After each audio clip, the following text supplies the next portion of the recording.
ராணிப்பேட்டை மாவட்டம் சோழிங்கரை அடுத்த தாலிக்கல் பகுதியைச் சேர்ந்த விஜயகாந்த் என்பவரின் 2 மகன்கள் அமுதன், சுதன் மற்றும் அதே பகுதியைச் சேர்ந்த இளஞ்செழியன் ஆகிய 3 சிறுவர்கள் அங்குள்ள ஏரியில் குளித்தபோது நீரில் மூழ்கி உயிரிழந்தனர்.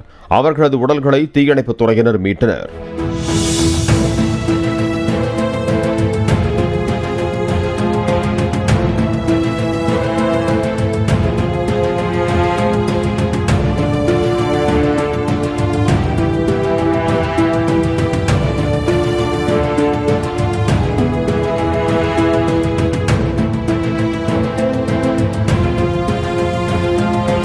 பிளே ஸ்டோர் மற்றும் ஆப் ஸ்டோரில் இருந்து பாலிமர் செயலியை QR கோடு மூலம் பதிவிறக்கம் செய்யுங்கள்.